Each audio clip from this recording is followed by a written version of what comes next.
Hello friends. तो polity के lecture 7 में आप सभी का स्वागत है। आज हम पढ़ेंगे एक्ट नंबर 11 1909 ईस्वी का भारतीय परिषद अधिनियम।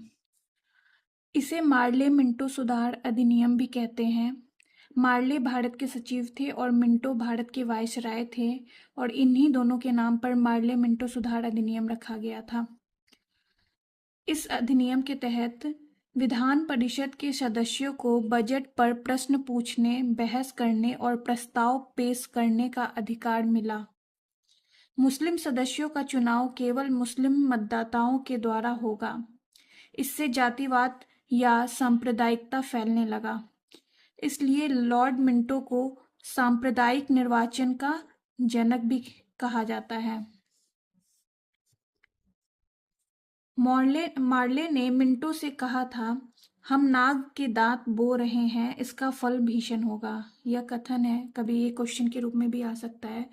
तो यह कथन किससे कहा था? तो मार्ले ने मिंटो से कहा था, हम नाग के दांत बो रहे हैं, इसका फल भीषण होगा। इस एक्ट के तहत पहली बार वायसराय की परिषद में किसी भारतीय को शामिल किया गया, और वो भारतीय कौन थे? तो उनका नाम था सत्येंद्र प्रसाद सिन्हा।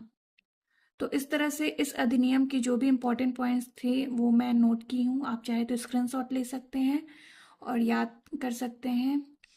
बीच में मैं 2 दिन क्लास नहीं ले पाई थी कुछ पर्सनल रीजन से। तो आप इस एक्ट की सीरीज़ में बने रहिए, पॉलिटी की सीरीज़ में बने रहिए, और हमारे चैनल लूसेंट हैक्स को लाइक, कमेंट, सब्सक्राइब कीजिए। Thank you.